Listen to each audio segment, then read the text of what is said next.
Bismillahirrahmanirrahim. Kisah perang Mut'ah. Rasulullah Shallallahu Alaihi Wasallam biasa mengirim surat kepada para raja untuk berdakwah dan bertakbir kepada mereka. Salah satu surat beliau ketika dibawa oleh Haris bin Umar radhiyallahu an yang diberikan kepada Raja Basrah.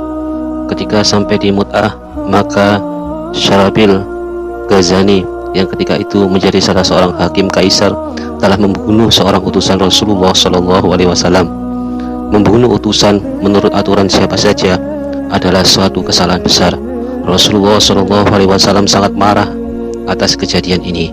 Maka Rasulullah Shallallahu Alaihi Wasallam menyiapkan pasukan sebanyak 3.000 orang.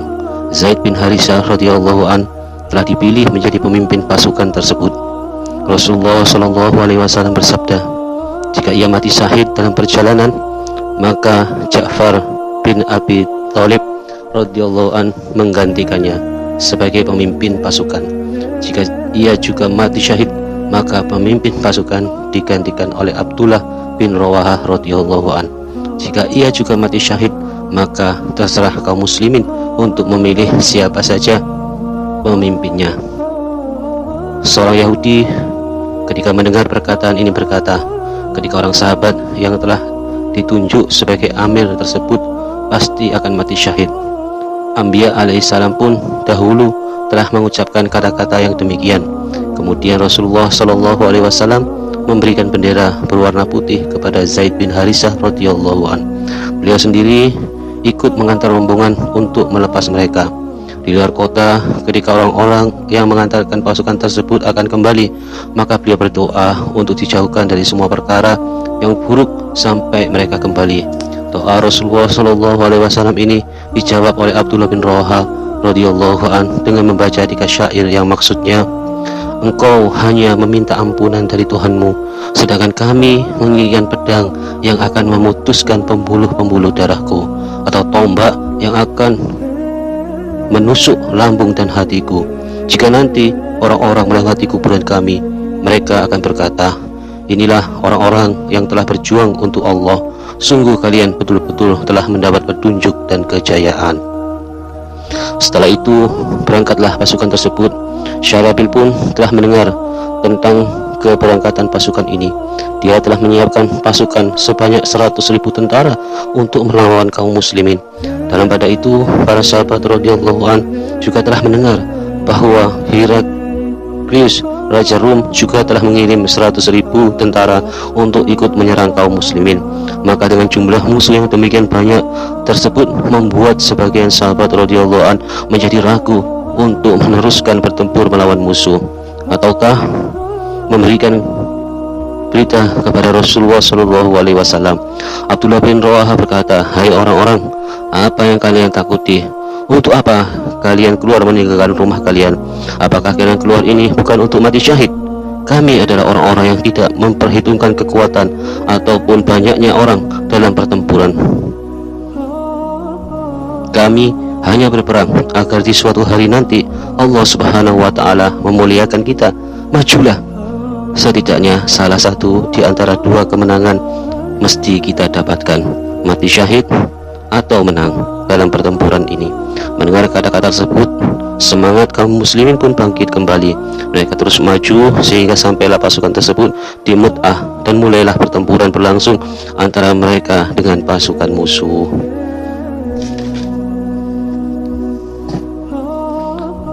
Dalam permulaan pertempuran, bendera dibawa oleh Zaid bin Harisah radhiyallahu an. Dengan bendera di tangan, ia telah menyerang ke tengah pertempuran. Mulailah berlangsung pertempuran Ghazan. Ketika itu saudara Syarabil telah terbunuh, sedangkan kawan-kawannya melarikan diri. Syarabil sendiri telah lari ke sebuah benteng dan bersembunyi di dalamnya. Kemudian Raja Heraklius mengirimkan bala bantuan lagi, kurang lebih banyak 200.000 orang tentara. Pertempuran berlangsung dengan begitu dahsyat. Akhirnya Zaid radhiyallahu an mati syahid. Maka bendera kaum muslimin segera diambil oleh Ja'far bin Abi Thalib radhiyallahu an. Setelah itu ia memotong kaki kudanya agar tidak berpikir lagi untuk kembali. Sambil menyerang musuh, ia membaca bait syair yang terjemahnya demikian: Hai orang-orang, apakah tidak baik surga itu? Dan surga sudah dekat. Betapa indahnya ia, dan betapa sejuknya air surga. Telah dekat masa siksa bagi Raja Rum, dan saya mempunyai kewajiban untuk membunuhnya. Setelah membaca syair tersebut, dipotonglah kaki kudanya dengan tangannya sendiri agar hatinya tidak berpikir untuk kembali. Ia menghunus pedangnya dan terjun ke tengah pertempuran melawan orang-orang kafir tersebut. Karena ia adalah pemimpin pasukan, maka bendera itu tetap berada di tangannya. Pada mulanya bendera tersebut dipegang oleh tangan kanannya, tetapi salah seorang pasukan kafir telah memenggal tangan kanannya sehingga bendera terjatuh. Maka bendera tersebut segera diambil dengan tangan kirinya, tapi orang-orang kafir itu telah memotong kembali tangan kirinya. Maka ia segera mendekat bendera itu di dada dengan kedua lengannya yang masih tersisa, dan digigitnya bendera itu dengan sekuat tenaga. Kemudian seorang musuh dari arah belakang menebasnya dengan pedang sehingga tubuhnya terpotong menjadi dua. Ia pun roboh ke tanah dan mati dalam keadaan syahid. Pada saat itu Ja'far bin Abi Thalib radhiyallahu anhu baru berumur 33 tahun. Abdullah bin Umar radhiyallahu anhu berkata bahwa setelah Ja'far radhiyallahu anhu menjadi mayat, ketika mayat tersebut diangkat, di bagian muka tubuhnya terdapat 90 buah luka. Ketika Ja'far bin Abi Thalib radhiyallahu anhu telah mati syahid, maka orang-orang memanggil Abdullah bin Rawaha radhiyallahu anhu. Ketika ia sedang berada di sebuah sudut dengan beberapa tentara kaum muslimin sedang memakan sepotong daging, karena sudah 3 hari lamanya mereka tidak makan sesuatu pun. Mendengar suara yang memanggilnya, maka dilemparkanlah sisa daging itu. Ia berkata memarahi dirinya sendiri, "Hai, lihatlah, Ja'far telah mati syahid, sedangkan kamu masih sibuk dengan keduniaanmu." Maka ia segera maju menyerang ke depan dan mengambil bendera kaum muslimin. Tetapi jari tangannya telah terluka berlumuran darah dan terkulai hampir putus. Kemudian jari itu diinjak dengan kakinya sendiri, lalu ditariklah tangannya sehingga terpotong jarinya tersebut.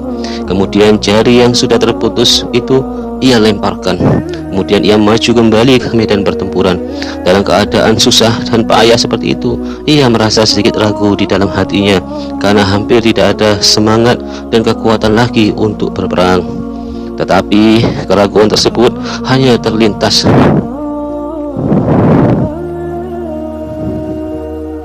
sebentar saja dalam hatinya. Ia segera berkata pada dirinya sendiri, "Wahai hati, apa yang masih kamu ragukan? Apa yang menyebabkan kamu ragu-ragu? Istrikah ia sudah saya taklatikan? Atau hamba saya yang kamu miliki semuanya telah saya merdekakan? Ataukah kebun itu pun telah saya korbankan di jalan Allah?" Setelah itu ia membaca syair yang terjemahannya, "Demi Allah, wahai hati, kami harus turun, meskipun dengan senang hati ataupun dengan berat hati. Kami telah hidup dengan ketenangan beberapa lama. Berpikirlah pada hakikatnya, maka berasal dari setetes air mani. Lihatlah, orang-orang kafir telah menyerang orang-orang Islam. Apakah kamu tidak menyukai surga? Jika kamu tidak mati sekarang, suatu hari nanti akhirnya kamu akan mati juga." Setelah itu ia turun dari kudanya. Seorang sepupunya, yaitu anak pamannya, telah memberinya sekerat daging kepadanya sambil berkata, "Makanlah ini untuk meluruskan tulang punggungmu, karena sudah berhari-hari ia tidak makan." Maka daging tersebut diterimanya. Baru saja ia mengambil daging tersebut, terdengarlah suara kekalahan. Akhirnya dilemparkan daging tersebut. Ia segera mengambil pedangnya dan menyerbu ke kancah pertempuran melawan orang-orang kafir. Ia terus bertempur hingga mati syahid. Masya Allah. Faedah: demikianlah contoh kehidupan para sahabat radhiyallahu an. Setiap kisah tentang kehidupan mereka menunjukkan betapa mereka tidak mencintai kehidupan dunia dan betapa perasaan cinta itu dan kerinduan mereka terhadap kehidupan akhirat. Mengenai sifat-sifat para sahabat radhiyallahu an yang demikian tidak perlu diragukan lagi. Bahkan para tabi'in pun memiliki sifat-sifat yang demikian. Sebagai penutup dalam kisah ini, saya mengetengahkan kisah yang mempunyai corak yang berlainan. Adapun contoh dengan bagaimana mereka berhadapan dengan musuh Tentu Anda telah membacanya sekarang. Marilah kita coba menengok bagaimana mereka berdakwah kepada orang-orang yang duduk di pemerintahan. Rasulullah SAW bersabda, jihad yang paling utama ialah mendakwakan kalimat yang hak kepada raja-raja yang zalim. Hajjaj bin Yusuf adalah seorang raja yang zalim dan sangat terkenal dengan kezalimannya. Pada zaman kekuasaannya, ia aktif dalam penyebaran agama. Tetapi jika dibandingkan dengan raja-raja yang adil dan sangat berhati-hati kepadanya, Sa'ad bin Zubair radhiyallahu anhu dan Ibnu Ash'ad, keduanya telah bersatu untuk menentang Hajjaj bin Yusuf. Hajjaj bin Yusuf adalah seorang penasihat Raja Abdul Malik bin Marwan yang memerintah pada masa itu. Adapun Sa'id bin Zubair radhiyallahu anhu adalah seorang tabi'in yang terkenal dan seorang ulama besar. Orang-orang pemerintahan dan kerajaan khususnya Hajjaj sangat membencinya dan memusuhinya karena Sa'id bin Zubair radhiyallahu anhu selalu melawannya. Maka terjadilah permusuhan di antara keduanya. Ternyata Hajjaj bin Yusuf dapat mengalahkannya. Karena kekalahan tersebut, Sa'id bin Zubair pergi ke Mekah Mukarramah dengan bersembunyi-sembunyi. Akhirnya pihak pemerintahan mengirim seorang utusan khusus yang ditugaskan sebagai hakim ke kota Mekah. Sedangkan hakim sebelumnya dipanggil menghadap Hajjaj. Hakim yang baru ini ketika berkhutbah di hadapan orang-orang, pada akhir khutbahnya membacakan perintah dari Raja Abdul Malik bin Marwan bahwa barang siapa yang memberi perlindungan kepada Sa'id bin Zubair, ia dalam keadaan bahaya. Adapun hakim itu sendiri telah bersumpah bahwa apabila menemukan Sa'id bin Zubair di rumah seseorang, maka orang yang ditempati atau rumah orang yang ditempati Sa'id bin Zubair wajib dibunuh. Maka tetangganya mengetahui keadaannya tetapi tidak memberitahukannya, ia pun akan dihukum. Singkat cerita, akhirnya tertangkaplah Sa'id bin Zubair di Mekah oleh hakim yang baru tersebut. Dikirimkanlah Sa'id bin Zubair kepada Hajjaj bin Yusuf. Setelah Sa'id berada dalam tawanannya, selain Hajjaj menumpahkan kemarahannya, ia juga memperoleh kesempatan untuk membunuh Sa'id. Ketika Sa'id dipanggil untuk menghadapnya, ia ditanya. Hajjaj berkata, siapakah namamu? Jawab Sa'id, namaku Sa'id. Anak siapa? Anak Zubair. Sa'id artinya orang yang baik, Zubair artinya sesuatu yang sudah diperbaiki. Meskipun nama bukannya maksud, tapi nama yang baik ini tidak disenangi oleh Hajjaj, maka ia berkata, tidak, namamu adalah Syaki bin Kusair. Syaki artinya orang jahat, Kusair artinya sesuatu yang sudah pecah. Sa'id berkata, ibuku telah mengetahui namaku daripada kamu. Hajjaj menjawab, kamu orang jahat dan ibumu juga orang yang jahat. Kamu atau selain kamu mengetahui perkara yang gaib? Jawab Sa'id. Hajjaj menjawab lagi, lihatlah kamu yang akan mati terpotong-potong. Sa'id menjawab, ibuku telah memberi nama dengan yang benar. Hajjaj menjawab, sekarang aku akan mengganti hidupmu dengan mengirimmu ke neraka. Sa'id menjawab, kalau aku mengetahui bahwa ini adalah usahamu, mungkin kamu akan disembah. Hajjaj menjawab, bagaimana akidahmu sebagai pengikut Rasulullah? Sa'id berkata, beliau adalah Nabi pembawa rahmat dan beliau adalah Rasulullah yang telah dikirim untuk seluruh alam dengan membawa nasihat yang sempurna. Hajjaj berkata, bagaimana pendapatmu tentang kekhalifahan? Sa'id menjawab, aku tidak mengurus hal itu, setiap orang mengetahui tanggung jawabnya masing-masing. Hajjaj berkata, aku termasuk orang yang buruk atau baik? Sa'id menjawab, bagaimana mungkin aku akan mengatakan hal-hal yang tidak ku ketahui? Aku hanya mengetahui tentang diriku. Hajjaj berkata, di mana di antara mereka siapa yang paling kamu sukai? Sa'id menjawab, orang yang paling diridhai Allah SWT. Dalam sebagian kitab jawabannya adalah satu sama lain akan jelas terlihat. Hajjaj berkata, siapakah orang yang paling diridhai Allah? Sa'id menjawab, dia hanya dapat diketahui oleh orang yang memegang hati manusia dan mempunyai segala rahasia. Hajjaj berkata, Ali radhiyallahu anhu berada di surga atau di neraka? Sa'id menjawab, kalau aku pergi ke surga dan ke neraka, kemudian aku melihat isinya, maka aku bisa memberitahukannya. Hajjaj berkata, pada hari kiamat, aku termasuk orang yang bagaimana? Sa'id menjawab, aku tidak mengetahui hal-hal yang gaib. Hajat berkata, kamu tidak mau jujur di hadapanku. Said menjawab, aku tidak berbohong di hadapanmu. Hajat berkata, kenapa kamu tidak pernah tertawa? Said menjawab, tidak ada sesuatu pun yang patut ditertawakan. Bagaimana mungkin manusia dapat tertawa sedangkan ia terbuat dari tanah? Dan kita akan dibangkitkan pada hari kiamat, dan setiap hari kita selalu berada dalam fitnah dunia. Selanjutnya Hajat berkata, kalau aku suka tertawa.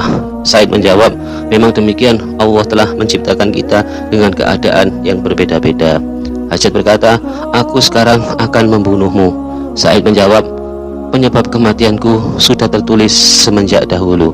Hajat berkata, aku lebih dicintai Allah daripada kamu. Said menjawab, aku tidak berani mendahului Allah sebelum aku mengetahui derajatku sendiri. Allah lah yang mengetahui berita yang gaib.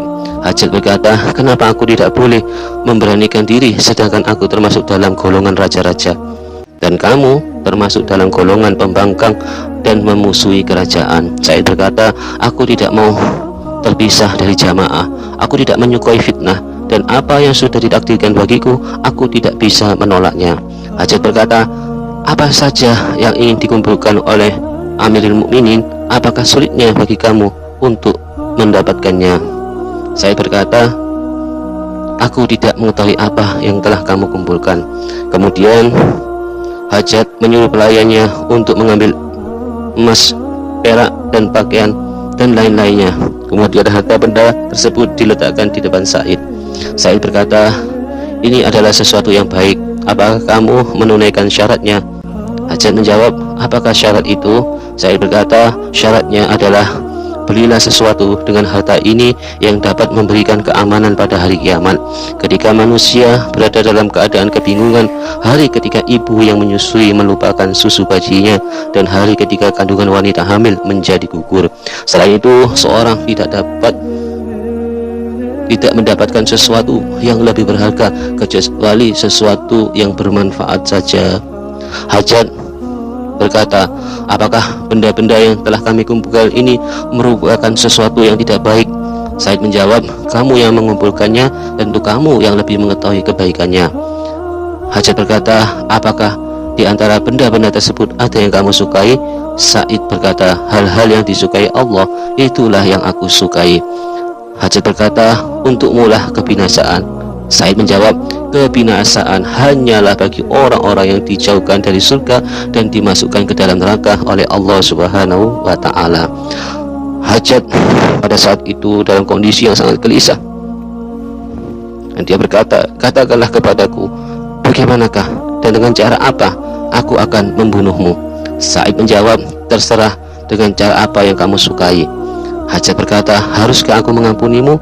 Said menjawab, ampunan itu adalah milik Allah, sedangkan ampunanmu tidak bermanfaat sedikit pun. Hajat kemudian menjadi semakin marah dan akhirnya memerintah kepada Al-Ghazjajah, bunuhlah dia. Kemudian Said dibawa keluar oleh Al-Ghazjajah. Di luar Said tertawa. Hal itu diberitahukan kepada Hajat. Maka Said pun dipanggil kembali ke hadapannya dan ditanya. Hajat bertanya, kenapa kamu tadi tertawa? Said menjawab, aku mengagumi keputusan Allah dan aku tertawa karena kasih sayang Allah kepadaku. Hajat pun heran. Kemudian dia bertanya, aku membunuh orang-orang yang memecah belah kaum muslimin. Kemudian Hajat menyuruh Al-Ghazjajah, potonglah lehernya di depanku. Said menjawab, izinkan aku mengerjakan 2 rakaat salat. Hajat mengizinkannya. Setelah mengerjakan salat, ia menghadapkan mukanya ke arah kiblat, kemudian berdoa, sesungguhnya aku menghadapkan diriku kepada Tuhan yang menciptakan langit dan bumi dengan cenderung kepada agama yang benar, dan aku bukanlah termasuk orang-orang yang mempersekutukan Tuhan. Hajat berkata, palingkan mukanya dari arah kiblat, arahkan mukanya ke kiblat orang-orang Nasrani, karena ia telah memecah belah kaum muslimin dan telah menimbulkan perselisihan di antara mereka. Maka wajah Sa'ad segera dipalingkan dari arah kiblat. Sa'ad membaca ayat yang artinya, kemana kamu palingkan wajah kamu, disitulah akan menemui Tuhanmu yang memegang hati manusia. Hajat berkata, telungkupkan mukanya, kita bertanggung jawab atas amalan-amalan yang tampak. Said kemudian membalas dengan membaca ayat yang artinya, dari bumi tanah itulah kami menjadikan kamu, dan kepadanya kami akan mengembalikan kamu, dan daripadanya kami akan mengeluarkan kamu, dan pada kali yang lain. Hajat semakin marah, kemudian memberikan perintah, bunuhlah dia. Said berkata, aku bersaksi atas perbuatanmu ini. Aku bersaksi bahwa tiada Tuhan selain Allah, dan aku bersaksi bahwa Muhammad adalah hamba dan utusannya. Wahai Hajat, ingatlah apabila nanti di hari kiamat aku akan berjumpa denganmu, aku akan menuntutmu. Setelah itu syahidlah Syahid. Inna lillahi wa inna ilaihi raji'un. Setelah kematiannya, banyak darah mengalir dari tubuhnya. Kejadian ini menyebabkan Hajat merasa takjub. Setelah ditanyakan kepada tabibnya memberikan penjelasan bahwa hal itu terjadi karena hati Said yang sangat tenang. Sedikit pun tidak ada perasaan takut dalam menghadapi kematiannya, sehingga darahnya keluar sesuai dengan ukurannya. Berbeda dengan orang-orang yang takut menghadapi kematian, darahnya telah membeku sebelum ia mati. Masya Allah. Di dalam beberapa kitab lainnya, tanya jawab antara Said dan Hajat sedikit berbeda. Ada pula hanya menukilkan sebagian saja dari tanya jawab tersebut. Dalam kisah ini hanya dinukilkan sebagian dari riwayat tersebut dan hanya diketengahkan seperlunya saja. Kisah-kisah semacam ini sangatlah banyak terjadi pada zaman tabi'in, sebagaimana terjadi pada Imam Abu Hanifah rahmatullahi, Imam Malik rahmatullahi, Imam Ahmad bin Hanbal rahmatullahi, dan sebagainya. Karena mempertahankan kalimatul haq, mereka berani menghadapi kesusahan yang luar biasa. Apapun yang terjadi, mereka sedikit pun tidak akan melepaskan kebenaran. Masya Allah. Baiklah, mari kita tutup. Subhanallah wa bihamdi, subhanallah wa bihamdika, asyhadu an la ilaha illa anta, astaghfiruka wa atubu ilaik.